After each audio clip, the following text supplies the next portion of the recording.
Hello ladies, ఎలా ఉన్నారు? నేనైతే చాలా బాగున్నానండి. ఈ సంక్రాంతికి నేను ఇల్లు వంటగది ఎలా సర్దుకున్నాను మీకు చూపిస్తాను. వంటగది అయితే అసలు సర్ది ఒక నెల రోజులు అయిందా అనిపిస్తుంది. ప్రతి నెల నేను వంటగదిని క్లీన్ చేస్తానండి. ఇలా ఉన్న చిందర వందరగా ఉన్న ఇంటిని ఈ వంటగదిని నేను క్లీన్ చేయాలని మొత్తం తీసేసానండి. చూడండి, ఎక్కడ పడితే అక్కడ మరకలు. మిక్సీ వేసాను. మిక్సీ వేసినప్పుడు కాస్త చట్నీ, అలాగే పప్పు గ్రైండ్ చేసినప్పుడు ఇవన్నీ ఇలా పడిపోయి ఉన్నాయి. ఇవన్నీ కూడా నీట్గా సర్దేద్దామని ఇవాళ చేసేయాలనుకుంటున్నాను. చేసి చూపిస్తాను ఎలా చేశాను, ఏం చేశాను. రోజు పొద్దున మనం చేసే పని ఏంటంటే, అందరూ వెళ్ళిపోయిన తర్వాత ఫోన్ పట్టుకొని రీల్స్ చూస్తూ ఉంటాం కదా. ఒక గంట సేపు దీనికి కేటాయించాలని నిర్ణయించుకున్నా. ఇవన్నీ తీసేసానండి. కానీ టైం చాలా పట్టేసిందండి. సాయంత్రం అయిపోయింది. జిడ్డు బాగా పట్టినాయి కదా. డిన్నర్ కూడా ఏమీ చేయలేకపోయాను పాపం. ఇక ఈరోజు పొద్దున్నే పూజ చేసేసి క్యారేజీలు కట్టేసి వాళ్ళని పంపించేసి ఇవన్నీ కింద పెట్టేశానండి, డబ్బాలన్నీ. చూడండి, నేనైతే కింద కౌంటర్ టాప్ అంతా క్లీన్ చేస్తాను, కానీ ఇదంతా నెలకు ఒకసారి క్లీన్ చేస్తాను. కానీ ఈ నెల రోజుల్లోనే నాకు చాలా డస్ట్ పట్టేసింది అనిపిస్తుంది. ఇంక అందుకని ఇవన్నీ తీసేసి దీన్ని ఒక పట్టు పట్టేయాలని నిర్ణయించుకున్నాను. అయితే ఒక గిన్నె పెట్టేసి నీళ్లు పెట్టానండి. కాస్త వేడెక్కగానే పొయ్యి కట్టేయడమే. ఇచ్చేసారా, ఇదేంటంటే సోప్ ఆయిల్ అండి. దీంతో ఎన్నో ఉపయోగాలు ఉన్నాయంటే మన వంటగదిలో చాలా చేయొచ్చు. ఇది కనుక ఉంటే స్విచ్ బోర్డులు క్లీన్ అవుతాయి, ఫ్లోర్ క్లీన్ అవుతుంది, టైల్స్ క్లీన్ అవుతుంది, డబ్బాలు క్లీన్ అవుతాయి. పైన మన కిందాక మీకు నల్లగా ఉందని చూపించాను కదా, అది కూడా చక్కగా తెల్లగా వచ్చేస్తుంది. వేడి నీళ్ళు కాస్త వేడెక్కిని పొయ్యి కట్టేసి ఇది ఒక 2-3 మూతల వరకు వేసుకుంటాను. నాకు అంచనా తెలుసు కాబట్టి అలా వేసేసాను. ఇది కాస్త చల్లారాలి. మనం చేయి పెట్టే అంత గోరువెచ్చగా ఉండేదాకా ఉంచండి. మనకి పైన పొయ్యి దగ్గర కిటికీ ఉంటుందండి.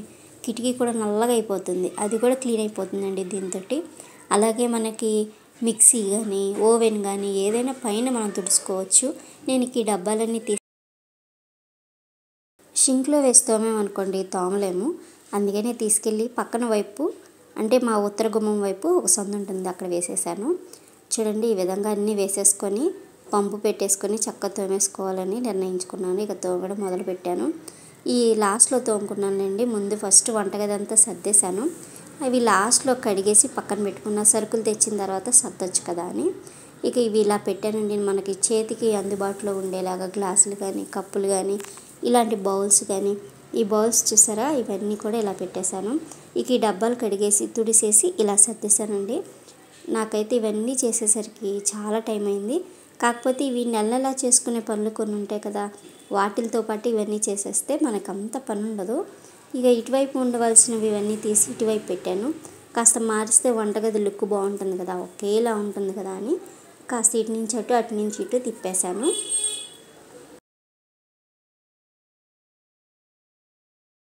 చూసారా, స్విచ్ బోర్డు మొత్తం ఇలా క్లీన్ చేస్తానండి ఈ సోప్ వాటర్ తోటి. ఈ నేల మీద కూడా మనకి ఈ గ్రానైట్ అంటారు కదా, బ్లాక్ది, ఇది కూడా మంచిగా వచ్చేస్తుందండి, తెల్లగా వచ్చేస్తుంది, మెరుస్తూ ఉంటుంది. నేను ఇంక ఇటువైపు ఉండాల్సిన స్పూన్లు అవన్నీ ఇటు తిప్పి పెట్టుకున్నాను. మీకు వాల్ చూపిస్తున్నాను చూసారా, వెనకాల టైల్స్ అంతా తెల్లగా వచ్చేసింది, మెరుస్తుంది కదా. ఈ విధంగా క్లీన్ చేశానండి కౌంటర్ టాపు. అలాగే పైన అన్ని డబ్బాలు సర్దాను. ఇంకా సరుకులు వచ్చిన తర్వాత సరుకులన్నీ వేసిన తర్వాత మళ్ళీ పూర్తిగా వీడియో చూపిస్తాను. నేను ఇంకా ఈ పండగ హడావిడిలో వంటగది ఒకటి మాత్రం చేశానండి. రెండో రోజు ఇంకో గది పట్టుకుందాం అనుకున్నాను. ఎందుకంటే ఒక్కలమే అన్ని పనులు ఒకే రోజు చేసామనుకోండి ఒళ్ళు పుండైపోతుంది కదా. ఈ విధంగా సర్దాను. చూడండి, ఇలా పెట్టుకున్నాను అనమాట. అన్నీ మనకి చేతికి అందుబాటులో ఉండేలాగా ఇందాక ఇంట్లో కొన్ని సరుకులు ఉంటే కొన్ని డబ్బాల్లో వేస్తానండి, అవి కూడా చూపిస్తాను మీకు. ఇటువైపు ఈ డబ్బాలు పోయినసారి మేము డీమార్ట్ వెళ్ళినప్పుడు తీసుకొచ్చిన డబ్బాలే. ఇవి కూడా క్లీన్ చేసేసి వేసేసాను. స్టీల్ డబ్బాలు ఇలా పైన పెట్టానండి. ఇంక ఇవి ఇలా పెట్టేసుకున్నాను. ఇందాక మనం ఇక్కడ పెట్టాను కదా, అవన్నీ తీసి మళ్ళీ పైన పెట్టేసి నాకు అందుబాటులో ఏవి కావాలో అవి నాకు చేతికి అందేలా పెట్టుకున్నాను. ఇప్పుడు మనం స్టూల్ వేసుకొని పైన అలమారాలు ఎక్కి దిగేటప్పటికి మనకు వంట మాడిపోతూ ఉంటాయి కదా, అందుకని నాకు చేతికి అందుబాటులో ఉండేలాగా ఇవన్నీ సర్దానండి. ఇదండి నా వంటగది, ఇలా సర్దుకున్నాను. చూడండి, ఈ విధంగా ఈ చిన్న వ్లాగ్ వంటగది వ్లాగ్ మీకు నచ్చినట్టయితే లైక్ చేసి షేర్ చేసి సబ్స్క్రైబ్ చేయండి అబ్బా. Thank you.